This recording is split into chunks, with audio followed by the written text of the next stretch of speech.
성령의 9가지. 한번 해볼까요? 시작.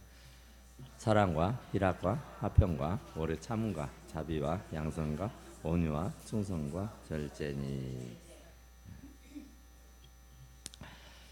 그래서 이제 우리가 지난 시간에 사랑 합했고 희락했고 이제 화평할 차례입니다. 화평. 화평이라고 하는 것은 평화 샬롬입니다. 샬롬인데 어떻게 이 평화 샬롬이 이루어지느냐 하면은요, 그런 얘기를 하더라고요. 너는 틀렸고 나는 맞았다. 아니면 나는 맞고 너는 틀렸다. 그러면 다 맞았다. 그렇지 않으면 다 틀렸다. 이런 식이라 그래요. 그런데 화평할 수 있는 것은 다 틀렸다고 해도 안 되고, 너는 맞고 나는 틀렸다 해도 안 되고, 나는 맞고 너는 틀렸다 이게 또 안 되고, 다 맞았다 이렇게 될 때에 화평이 된다 그래요. 그러니까 화평이라고 하는 것은 너도 되고 나도 된다는 거, 너도 맞고 나도 맞다는 거, 이렇게 되어야 화평이 되지, 너는 틀렸고 나는 맞았다 이런 식으로 되면은 죽어도 화평은 이루어지지 않는다, 그런 얘기를 해요. 그러니까 이 화평이라고 하는 것은 인정해주고 하나가 되었을 때에 이 화평이 이루어지는 것이다. 그러니까 이 샬롬, 마음의 평화, 그것이 화평이고 샬롬인데, 이 마음의 평화는 어디에서 오느냐? 화평케 하는 사람은 하나님의 아들이라 일컬음을 받을 것이요. 그러죠. 마태복음 5장 9절에. 그러니까 화평케 하는 사람이 하나님의 아들이요. 그러니까 하나님의 아들은 독생자 예수 그리스도인데, 화평케 하는 사람을 보고 하나님의 아들이라고 일컬는다, 그런 얘기예요. 그러니까 하나님의 아들이 되는 것은 화평하는 사람, 그러니까 원수 맺지 않고 아웅다웅 물고 뜯고 싸우지 않는 그런 사람이 곧 하나님의 아들이다, 그런 얘기죠. 그러니까 이 화평이라고 하는 것은 평화, 샬롬, 이건 우리 인간사에 있어서 굉장히 중요한 거잖아요. 그러니까 화평이 깨져버리면 반대, 그 싸움과 분쟁이 일어나게 되잖아요. 화평을 깨트리는 것은 시기와 질투고, 이 화평을 깨트리는 것은 결코 좋은 일이 아니다, 그런 얘기예요. 그래서 어쨌든 그 화평을 깨뜨리지 않고 그 화평을 만드는 사람이 되어야 그 사람이 곧 하나님의 아들이라 그런단 말이에요. 그러니까 하나님의 아들이 될 수 있는 것은 화평케 하는 사람이라. 그래서 이 화평하게 하는 사람, 가정이 됐든 직장이 됐든 교회가 됐든 또 내가 있는 어느 처소이든 간에 내는 화평을 만드는 사람. 나만 들어가면 싸움과 분쟁이 일어나는 것이 아니라 나만 들어가면은 화목해지고 화평하게 되고 평안해지는 그런 일들이 일어나게 되기를 간절히 축원합니다. 그러니까 나 때문에 그냥 화목했던 분위기가 깨트려져서도 안 되고, 나 때문에 그 살벌했던 분위기가 화평해질 수 있기를 간절히 축원합니다. 그래서 우리는 이 주님이 화평을 위해서 왔다 그러잖아요. 화평. 하나님과 우리가 원수 맺어 가지고 도저히 하나님 앞에 머리를 둘 수도 없고 하나님 앞에 나아갈 수가 없잖아요, 죄 때문에. 그런데 그 예수 그리스도가 오셔 가지고 물과 피를 다 흘리고 우리를 대신해서 죽어 주셨잖아요. 그래서 하나님과 우리와의 관계를 막힌담을 헐어버리시고 그 하나님과 우리와의 관계를 완전히 소통할 수 있도록 화평하게 했다. 그러니까 우리가 이제 하나님을 아바 아버지라고 부를 수 있는 그런 특권을 부여해 주셨다, 그런 얘기야. 그러니까 예수님이 아니었었다면은 감히 하나님 앞에 얼굴을 둘 수도 없고 하나님을 아버지라고, 이건 말도 안 되는 얘기입니다. 그런데 그 예수님께서 우리들의 모든 죄와 허물을 대속해 주셨기 때문에 우리는 이제 하나님 앞에 나아갈 수 있는 힘을 얻게 된 겁니다. 그래서 이제 하나님 앞에 나가서 아바 아버지라고 부를 수 있고 하나님을 원 없이 부르며 교통하며 교제할 수 있게 되었다. 그런 얘기예요. 그러니까 바로 그 예수님이 오셔서 얼마나 감사한 일을 했는지 이런 말로 할 수가 없다. 그런 얘기죠. 그러니까 하나님과 우리와의 단절, 또 이웃과의 단절, 또 자연과의 단절, 그러니까 다 깨트려져 버렸어요. 하나님과의 관계가 죄 때문에, 죄라고 하는 것 때문에 완전히 다 관계가 무너져 버렸단 말이죠. 그랬는데 그 관계가 회복되게 되는 것은 바로 예수 그리스도의 보혈이다. 그러니까 예수님을 통해서만이 그 관계가 다시 회복되어지게 되는 그런 놀라운 일들이 있게 되는 줄로 믿습니다. 그래서 하나님을 아버지라고 부를 수 있는 관계로 회복되고, 또 우리가 서로 간에도, 이웃 간에도, 형제 간에도 아웅다웅 울고 뜯고 싸우던 사람들도 이제는 서로 화해하고 화목하게 될 수 있는 그런 일들이 바로 예수 그리스도를 통해서 이루어지는 것이다. 그런 얘기죠. 자연과도 마찬가지죠. 악순환, 계속해서 자연을 회파하고 문제를 일으켜서 자연재해가 여기저기서 돌발하게 되는 건데, 그것도 우리가 정말 화목할 수 있도록, 그것들과도 화해할 수 있고 화목할 수 있도록 함께 더불어서 공존할 수 있는 그런 기회를 만들어 주시는 분이 우리 주 예수 그리스도다. 그런 얘기예요. 그래서 그분은 평화의 왕으로 오셨잖아요. 평화의 왕으로. 그러니까 우리는 그 예수님이 이 땅에 오신 이유가 평화입니다. 샬롬으로. 그러니까 모든 사람들이 그 예수님을 맞이하게 되고 받아들이게 되면은 평화하게 돼요. 서로 화목하게 되고 이해하고 용납하게 되고 덮어주고 감싸주게 돼 있다. 그런 얘기예요. 그런데 그 화목이 깨져버리는 것은 사단의 역사예요. 그러니까 어디에든 예수 그리스도의 정신은 샬롬이에요. 전쟁이 있는 것도 평화가 깃들어야 되고, 미움이 있는 것도 사랑이 임하여야 돼요. 그것이 바로 예수님이 이 땅에 오시는 이유와 목적이다. 그런 얘기죠.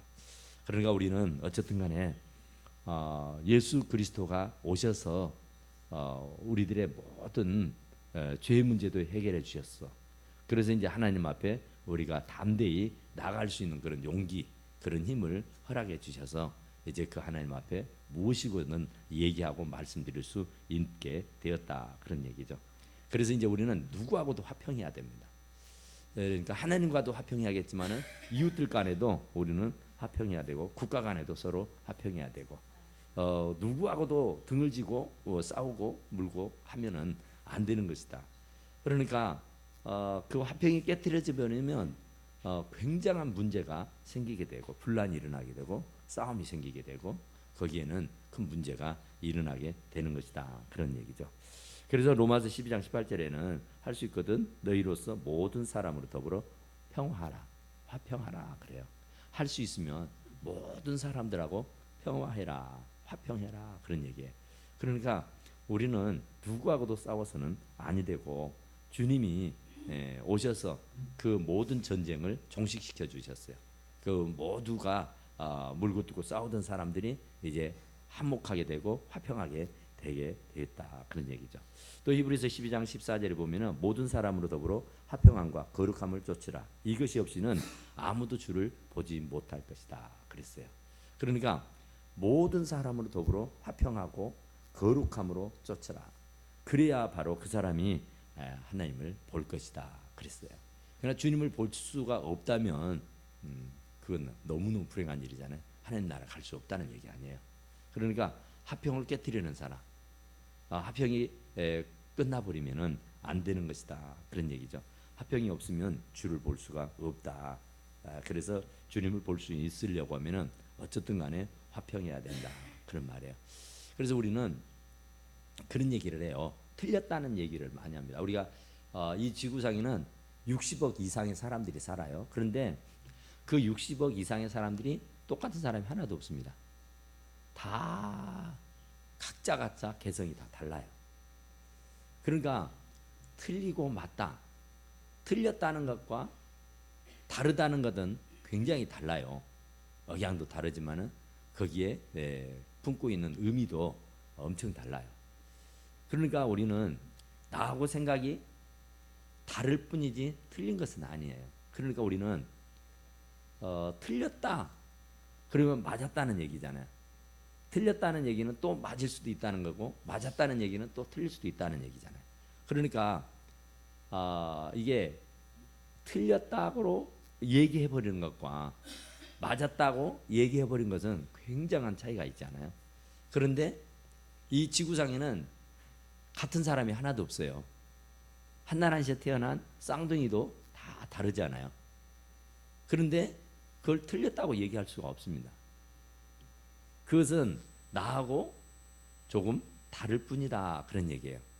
똑같은 사람인데 똑같은 부모 밑에서 태어나서 살았는데 틀린 것은 아니에요. 약간 다를 뿐이다. 틀렸다, 그것은 가이표 아니에요. 맞다, 그 얘기는 공표 아니에요.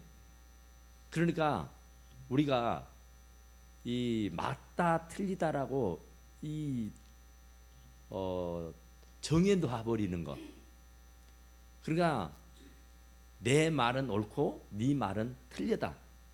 이래버리면 절대로 화평이 안 이루어지는 겁니다. 아까 말한 대로 네 말도 맞고 내 말도 맞다. 이렇게 가야 서로 양보가 되고 이해가 돼서 화평을 이룰 수 있는 겁니다. 그런데 나는 맞는데 너는 틀려. 이렇게 돼버리면은 절대로 화평이 이루어지질 않아요. 그러니까 이 틀리다는 거, 약간 틀리는 것이 다른 것이다, 그 말입니다. 달라.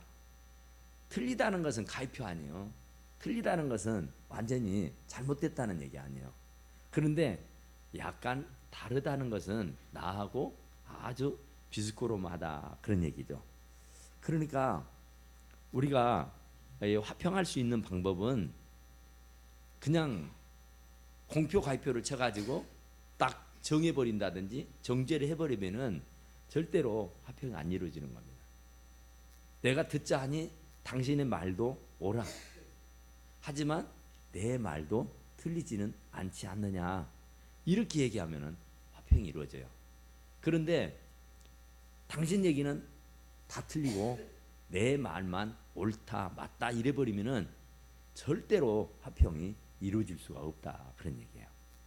그러니까 적어도 화평을 이루려고 하면은 상대편을 인정해 줘야 됩니다. 상대편이 옳다라고 해줘야 돼요. 당신은 다 틀렸어. 내 얘기가 맞아. 이래버리면 안 되는 거예요. 거기는 화평이 이루어질 수 없고 화평이 깨져버리고 맙니다. 그러나 당신도 맞고 나도 틀리지는 않다. 이렇게 서로 인정해 줄 때에, 서로 상대방을 인정해 주고 신뢰해 줄 때에 화평이 이루어지게 되는 것이다, 그런 얘기죠. 그러니까 우리는 화평하려면 상대방의 입장을 바꿔놓고 생각하면 돼요. 그러니까 항상 내 입장만 내세울 것이 아니라 상대방의 입장으로 돌아서서 생각해 보면은 이해가 되고 납득이 돼요. 그런데 상대편은 아랑곳하지 않고 내 말만, 내 생각만 내세우게 되면은 절대로 화평은 이루어질 수가 없다, 그런 얘기예요. 그러니까 이 히브리서 4장 15절에도 우리에게 있는 대제사장은 우리의 연약함을 동정하지 못하실 리가 아니요 모든 일에 우리와 똑같이 시험을 받으신 이로되 죄는 없느니라. 그러니까 우리는 상대편의 입장에서 당신은 무조건 틀렸다라고만 얘기할 게 아니라 항상 인정해 주는 것, 옳다, 맞다, 이렇게 인정을 할 때부터서 서로 이해가 되는 것이고 화목하게 되는 것이다. 그래서 로마서 15장 7절에서는 그러므로 그리스도께서 우리를 받아 하나님께 영광을 돌리신 것 같이 너희도 서로 받으라. 그러니까 인정해라. 서로 입장을 바꿔놓고 생각해라. 그러나 네 말만 옳다고 말하지 말아라. 당신의 입장도 생각해 줘라, 그런 얘기죠. 그러면 화평이 돼요. 그런데 당신의 입장은 아랑곳하지 않고 내 입장만 내세우고 내 말만 앞세우게 되면은 절대로 안 되는 거예요. 그러니까 부부간에도 아무리 오랜 시간을 한 솥밥 먹고 한 입을 듣고 살아도 이게 이해가 안 되는 부분들이 참 많잖아요. 음. 부부간에도 그렇고 부모 자식 간에도 그런데 남하고의 관계가 오죽하겠느냐 그런 얘기죠. 그러니까 오죽하면 그랬겠냐 하면서 그의 입장으로 돌아가서 생각해 보면은 이해가 되고 화평이 되는 거예요.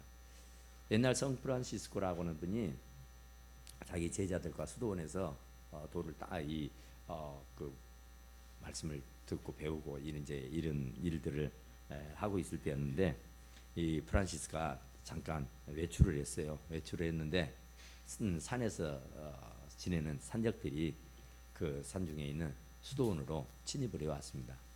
그래가지고 너무너무 배고파서 우리가 왔으니까 먹을 빵을 달라 그랬어요. 먹을 수 있는 빵을. 그러니까 너무너무 배가 고파서 수도원에 또 뭐가 얼마나 있겠어요. 그런데 오죽하면은 그 산적들이 수도원에 쳐들어와서 먹을 것을 달라고 했겠냔 말이죠. 그런데 그 프란시스의 제자들은 뭐 들어보지도 안 하고 야단을 칩니다. 그리고는 내쫓아버려요. 문전막대해서. 그러니까 그 이제 프란시스가 밖에 나갔다가 외출하고 돌아와서 이제 그 제자들이 보고를 합니다. 방금 전에 이러이러한 일이 있었다고. 그러니까 그 프란시스가 그 얘기를 듣고는 대노를 해요. 제자들에게. 그 오죽하면은 여기 와서 먹을 걸 달라고 했겠냐.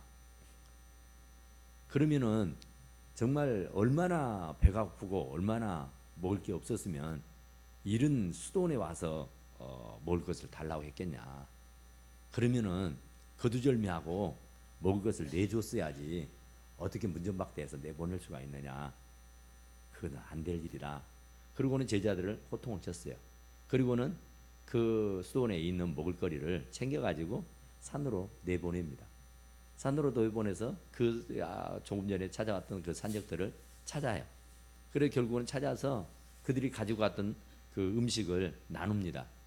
그러니까 산적들이 그 음식을 나눠주는 프란시스의 그 제자들의 얘기를 듣고는 굉장히 감동을 받아요. 그러니까 정말 이 산적들은 좋은 사람들은 아니잖아요. 그런데도 불구하고 그 문전박대 해가지고 먹을 것을 주지 않았다고 하는 것 때문에 다시 먹을거리를 준비해가지고 깊은 산중까지 찾아와서 힘들게 찾아서 그것을 다시 나누고 베푸는 것을 보고는 그 산적들이 감동을 받았다 그래요. 그래서 훗날에 그 프란시스의 제자가 되기도 하고 그랬다고 합니다. 그러니까 그 감동을 줄 수 있었던 것은 그 입장을 바꿔놓고 오죽하면은 이 수도원에 와서 먹을 걸 달라고 했겠냐. 얼마나 힘들면 그러겠느냐. 그러니까 대먹지도 않게 어떻게 세상에 수도원을 와가지고 먹을 걸 달라고 할 수가 있느냐. 이렇게 자기 입장만 내세울 것이 아니라 그 상대편의 입장을 배려하고 생각을 했었다면은 훨씬 더 좋았을 것이다. 그래서 결국에는 프란시스가 그 제자들을 시켜서 그 일을 하게 되니까 결국은 그 산적들이 감동을 받고 은혜를 받아서 훗날 프란시스의 제자가 되었다. 그런 얘기예요. 그러니까 정말 그 사람들이 현실적인 것만 보게 되면은 아주 병망득하고 아주 대먹지 못하고 아주 뭐 형편없는 사람인 건 분명해요. 그런데 또 그렇다고 해서 이 돌을 닦는 이 수도사들이 또 그들을 문전박대했다는 거 그것도 참 문제잖아요. 그래서 결국은 다시 회개하고 찾아가서 사랑을 베풀었더니 그들이 큰 감동을 받았다 그런 얘기죠. 그러니까 어쨌든 간에 화평하게 되려고 하면은 남의 탓을 하지 않는 것이 화평을 할 수 있습니다. 그러니까 다 내 탓이라고 얘기할 수 있어야 돼요. 다 당신 탓이라고, 다 네 탓이라고, 다 네 잘못이라고, 너만 잘하면 걱정 없다라고 이런 식으로 나가버리면은 절대로 화평이 이루어지질 않아요. 그러니까 다 내 잘못이고 다 내가 부도덕한 잘못이라고 내가 다 잘을 못했노라고 이렇게 하면은 문제가 없어요. 옛날에 그런 얘기 있잖아요. 어느 집에서 새 색시가 막 결혼을 해가지고 밥을 짓는데 경험이 부족했는지라 시커멓게 밥을 태워버렸어요. 뭐 흔한 일이죠. 뭐 밥 태우는 것은. 그래가지고는 이 며느리가 이 새댁이 굉장히 어찌할 줄 모르고 막 안절부절합니다. 시어머니, 시아버지, 또 신랑, 또 할머니, 할아버지 이분들을 잘 이렇게 식사를 해서 드려야 했는데 그 밥이 시커멓게 타서 먹을 수 없게 됐단 말이죠. 그러니까 이 새댁이 너무 황당해서 막 퍽퍽 울어요. 남편이 금세 울음소리를 듣고 달려와서 왜 그러느냐고 물어요. 여차여차 해가지고 이렇게 내가 밥을 짓다가 정신을 팔다가 엄마한테 정신을 팔다가 이렇게 밥이 새까맣게 타버렸노라고 얘기를 해요. 그러니까 그 남편이 아이고 내가 조금 게으름을 피웠더니 이런 결과를 가져오게 됐다고. 내가 장작을 잘게 해놨으면 밥이 다 타지 않았을 텐데 내가 게을러 빠져가지고 장작을 그냥 몽탱이로 이렇게 크게 패놔서 결국 그 장작 때문에 이렇게 밥이 다 타버린 것 같다고. 당신 탓 아니라고, 다 내 잘못이라고, 내가 잘못해서 그런 거다라고 괜찮다고 막 그래요. 그러니까 이제 또 이 부부가 옥신각신하고 있으니까 시어머니가 지나가다가 그걸 봐요. 야, 왜 그러느냐? 그러니까 이제 그 사초지경을 얘기해요. 아이고야, 너희들이 잘못한 것이 아니다. 다 내 잘못이다. 내가 밥을 짓는 것을 좀 유심히 지켜보고 있었어야 되는데 내가 뭐 할 게 있다고 밥 짓는 것을 보지 못하고 다른 일을 하다가 이렇게 밥이 다 태워져 버린 것 같구나. 그러면서 자기가 잘못했다는 거예요, 시어머니가. 그러니까 다 내가 잘못했다는데 문제가 어디가 있겠어요. 아내는 아내대로, 남편은 남편대로, 부모님은 부모대로 내가 잘못했고 내가 잘못해서 이런 일이 일어났으니까 용서하도록 하라고. 이렇게 하니까 싸움이 일어날 일이 없죠. 그런데 나는 잘못 없는데 당신은 다 잘못했노라고 말하고 다 당신 탓이라고, 당신 때문이라고 이렇게 말해버리면은 아무리 화평했던 가정도 화목함이 깨져버리고 합니다. 어느 단체도 다 네 탓이라고 말하고 너 때문이라고 얘기해버리면은 화평은 금방 깨어져 버리고 마는 것이다, 그런 말이죠. 그러니까 우리가 뭔 일이고 하면은 뭐 일이 잘못되면은 누구 때문인가 그것부터 찾습니다. 그러면 절대로 화평이 이루어지지 않아요. 그 원인을 규명을 하려고 그래요. 우리 가정이, 우리 교회가, 우리 직장이, 내가 있는 그런 단체가 모임이 누구 때문에 이렇게 됐을까, 그 원인을 규명을 하려고 그래요. 그래갖고는 절대로 화평이 이루어지지 않는 겁니다. 그러니까 남에게 탓하기보다는 내 탓으로 다 내 잘못이라고, 내가 실수하고 내가 잘못해서 그렇다라고 얘기하게 되면은 절대로 화평이 깨어지지를 않는 것이다, 그런 얘기죠. 그러니까 서로 화목하게 될 수 있는 것은 서로 이해해주고 용납해주고 서로 감싸줄 때만이 가능한 겁니다. 그러니까 막 지적하고 나무래고 책망하고 꾸짖어가지고는 절대로 안 돼요. 우리가 자녀들을 길러보면은 자녀들한테는 막 어렸을 때는 혼내키도 하지만은 이제 성년이 돼버리고 나면은 뭐 말할 수가 없잖아요. 그냥 눈치나 보고 있지. 왜냐하면은 신경을 거슬려 가지고는 화목함이, 화평함이 깨지기 때문에 그래요. 그러니까 조금 내가 불편하고 말지 화목함이 깨지는 것보다는 낫다는 거죠. 그래 내가 조금 불편함을 감수하고 말면은 화평이 계속 이루어지지만은 내가 그 불편함을 참지 못해서 욱하는 마음에 말 한마디라도 내던지게 되면은 그 화평은 금세 깨어지고 마는 것이다, 그런 얘기예요. 그러니까 하나님은 우리를 화평케 하기 위해서 불러주신 겁니다. 평화의 성프란시스가 평화의 기도 그 노래가 있잖아요. 그러니까 정말 그 성프란시스코만이 아니라 오늘 예수를 믿는 모든 사람들은 평화의 사도예요. 그러니까 화평을 만드는 사람들이라 그 말이죠. 그러니까 우리들이 있는 곳에는 어디가 됐든지 누구하고가 됐든지 간에 나는 그 화평을 만드는 사람들이 돼야 된다. 왜냐하면은 그곳이 바로 천국이니까, 하늘나라니까. 우리가 하늘나라에 가는 것도 중요하지만 이 땅은 하늘나라를 준비하는 곳이고 여행 연습하는 곳이다. 그러죠. 그러니까 하늘나라에서 우리가 사는 것을 이 땅에서 시연해 보는 겁니다. 그래서 하늘나라에서 미움이 없이 싸움이 없이 분쟁이 없이 화목하게 살 수 있도록. 그래서 우리는 그 성령의 9가지 열매, 세 번째가 바로 화평.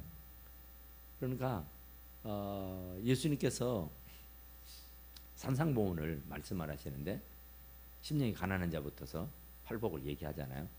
거기에서도 화평케 하는 사람이 곧 하나님의 아들이다 이렇게 말해요.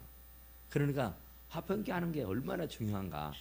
그 사람이 곧 하나님의 아들이라고 말해요. 그러나 화평케 하지 못하는 사람은 하나님의 아들이라 할 수 없다고 말이죠. 곧 화평하게 못하는 것은 하나님의 아들이 아니요. 하나님의 아들은 어디를 가든 어떤 관계 속에서든 화평을 만들어내는 사람이다. 그런 얘기예요. 그런 얘기가 있더라고요. 자기도취. 그러니까 옛날에 막 공주병, 왕자병 걸려가지고 문제가 많이 있었죠. 그러니까 남을 배려할 줄 모르고 자기만이 최고라고 생각하는 그런 곳에는 절대로 화평이 없습니다. 그러니까 정말 더불어서 함께 이렇게 공존하고 살아야 너도 맞고 나도 맞다 이렇게 돼야 된단 말이죠. 그런데 혼자 왕자병, 공주병에 걸려가지고 남을 인정하려고 하지 아니하고 자기 독불장군처럼 이 행세하고 사는 것은 절대로 그 모임이고 그 단체는 화평할 수가 없다 그런 얘기예요. 또 사람들이 자꾸 비판하고 비관하고 비평하는 일들이 참 많아요. 그런 데는 또 화평이 없습니다. 맨날 우리가 사회적으로 보면은 서로 물고 뜯고 싸우는 것이 서로 비평하기 때문에 그래요. 불만을 터뜨리고 얘기하기 때문에 그렇다 그런 얘기예요. 그러니까 우리는 어쨌든 이 비판하는 거, 불평하는 거, 불만을 터뜨리는 거 이것은 화평을 깨뜨리는 원인입니다. 어딘들 불만이 없고 어딘들 완전한 데는 없습니다. 하나님 나라를 가야 그게 완전하지. 이 땅에는 절대로 그런 곳은 없어요. 그런데 그런 곳에서 우리가 살기 때문에 그 불평과 불만을 억제하는 것이죠. 그래야 화평이 안 깨지니까. 왜 부부간에 불평이 없고 불만이 없겠어요? 왜 가족간에 불만이 없고 불평이 없겠어요?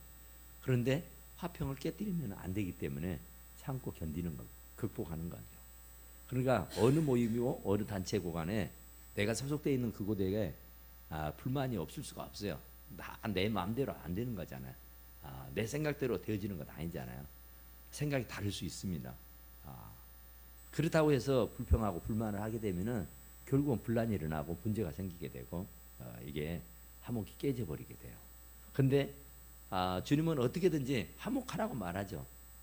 하나님의 아들이라 일컬음을 받을 것이다. 하나님의 아들은 어쨌든 간에 양보하는 것이고 이해하는 것이고 용납하는 것이고 화평을 만드는 사람들이다. 그런 말이죠. 그러니까 화평을 만들기 위해서는 어쨌든 간에 양보하고 이해하고 용납하지 않고서는 아니 되는 것이다. 그런 얘기예요. 그러니까 어쨌든 우리는 이 화평을 만드는 사람들. 그래서 어디를 가든지 나 때문에 화평할 수 있고 화목해 할 수 있고 평화할 수 있고 서로 이렇게 서로 감정 상해 가지고 문제를 만들어내는 자들이 되지 않고 그 문제를 감싸고 덮어줄 수 있는 사람들이 돼야 된다. 그런 얘기죠. 그런데 그 화평은 아무것도 염려하지 말고 오직 우리가 하나님 앞에 기도와 간구로 너희 아릴 것을 감사함으로 하나님께 아뢰라 그러잖아요. 그러니까 우리가 정말로 중요한 것은 기도하는 거예요. 그러니까 기도보다 더 우선일 수가 없어요. 그러니까 화평은 그냥 오는 게 아니잖아요. 막 서로 네가 올려 내가 올려 하면서 이렇게 막 그 의견이 충돌되고 막 얼굴이 붉히고 서로 막 악담을 하고 그래갖고는 화평이 이루어지지 않습니다. 대신에 하나님 앞에 기도하는 것밖에 없어요. 우리는. 그러니까 믿음이라는 것이 있기 때문에 우리는 하나님을 믿는 사람들이기 때문에 내가 말로 할 수 없는 거, 내가 얘기할 수 없었던 것을 하나님 앞에 나가서 아뢰는 것이에요. 그래서 너희는 아무것도 염려하지 말고 오직 기도와 간구로 너희 아뢰바를 감사함으로 구하라 그러잖아요. 그러면 모든 지각에 뛰어나신 하나님께서 너희 생각을 지키시리라 그러죠. 그러니까 하나님께서 내가 기도하는 것은, 내가 구하는 것은 하나님께서 벌써 하시고 다 주시는 거예요. 그러니까 서로 막 이렇게 싸우기보다는 하나님 앞에 엎드려서 기도하면은 하나님께서 다 그 마음들을 안 부딪히게 하면서도, 서운하게 하면서도, 서로 얼굴을 안 붉히고도 그냥 문제가 소홀하게 풀어질 수 있도록 해 주신다 그런 얘기야. 그러니까 기도보다 우선일 수가 없다니까요. 그러니까 어떤 문제가 생기게 되면은 그냥 막 쳐들어가서 악담을 할 게 아니라 하나님 앞에 기도하는 겁니다. 그리고 내 마음도 누그러뜨리고, 그러게 되면 나도 배려심이 생기게 되고 이해심이 생기게 되고 용납하게 되는 거예요. 그리고 입장을 또 바꿔서 생각해 보는 겁니다. 그렇게 되다 보면은 자연적으로 화목해질 수밖에 없어요. 그러니까 기도하면은 하나님께서 방법을 간구해 주시고 말씀을 해 주신다 그런 얘기죠. 그러니까 아무것도 염려하지 말고 기도와 간구로, 염려할 바 있으면, 걱정할 바 있으면 그냥 기도와 간구로 하나님께 아뢰라는 말이죠. 그러니까 기도하는 것보다 더 빠르고 기도하는 것보다 더 시원한 일이 없다 그런 얘기죠. 네, 그래서 요한복음 14장 27절에도 보니까 평안을 너희에게 끼치노니 곧 나의 평안을 너희에게 주노니 내가 너희에게 주는 것은 세상이 주는 것 같지 아니하니라. 너희는 마음에 근심도 하지 말고 걱정도 하지 마라. 그러니까 걱정할 거 있으면 기도해라. 염려할 거 있으면 기도해라. 불만할 게 있으면 기도해라. 원망할 일이 있으면 기도해라 그 얘기예요. 그러니까 우리는 원망할 일이, 불평할 일이, 또 싸울 일이, 서운할 일이 있게 되면은 기도하라 그런 얘기예요. 그러니까 그냥 부딪혀서 무엇을 해결하려고 하지 말고 그냥 하나님 앞에 엎드려 기도하게 되면은 하나님의 성령이 그 상대편의 마음을 누그러뜨리게 되고 상대편의 마음에 감동을 주어서 깨닫게 해주셔. 그리고 나도 그 마음이 유순해지게 되고 그래서 용납할 수 있게 되는 것이다 그런 얘기죠. 그러니까 하나님은 평안, 주님께서 우리에게 주시는 것은 평안을 주노니 그러잖아요. 우리에게 주시는 것은 평안입니다. 그러니까 항상 우리가 그 평안한 마음을 잃어버려서는 아니 되는 것이다. 그러니까 근심도 말고 걱정도 말아라. 걱정하고 근심하게 되고 불평하고 불만하게 되면은 그 평안이 온데간데 없이 다 사라져 버려요. 그러면 이제 막 굉장히 감정이 격해지게 되고 문제가 생기게 되는 것이다 그런 얘기죠. 그러니까 우리는 오직 하나님께서 보혜사 성령을 우리에게 보내주신 것도 화목하도록 하기 위해서입니다. 그 보혜사 성령께서 깨닫게 해주시고 그 보혜사 성령께서 이해하고 용납할 수 있도록 해주시는 일을 해요. 그러니까 우리는 우리의 힘으로는 안 되는 겁니다. 용납이 안 되고 화목이 안 됩니다. 그런데 용납이 되고 화목할 수 있는 것은 우리가 하나님 앞에 기도하는 일, 아무것도 염려하지 말고 염려할 일이 있으면, 불만할 일이 있으면, 불평할 일이 있으면 모든 일에 기도와 간구로 너희 구할 것을 감사함을 하나님께 아뢰라. 하나님 앞에 기도해 버려라 그 말이에요. 기도해 버려라. 그런데 기도도 안 해보고 이러쿵저러쿵 하면 마라 그 말이죠. 기도보다 더 우선인 것은 없어요. 기도하면은 다 녹아집니다. 기도하면은 다 이해가 됩니다. 기도하면은 다 용납이 되고요. 그러니까 기도하면은 문제일 수가 없어요. 그런데 기도를 안 하면은 그게 문제입니다. 기도 안 하는 것 자체가 문제예요. 그러니까 어떤 문제가 생기면 그 문제를 끌어안고 하나님 앞에 맨날 며칠이라도 매달려 간구하게 되면은 하나님의 성령이 역사하신다니까요. 감동을 주셔서 그래서 상대편의 마음을 녹여주시기도 하고 내 마음을 녹여주시기도 하고 이해할 수 있도록 해주시는 것이다 그런 얘기예요. 그러니까 어쨌든 이 화평의 열매, 이 열매는 하나님께서 우리에게 주시는 귀한 열매라는 사실을 기억하시고 나 때문에 가정이 화평해지게 되고 우리 또 사업장이, 직장이, 또 교회가 모두가 다 화목해질 수 있게 되기를 간절히 축원합니다. 기도합시다.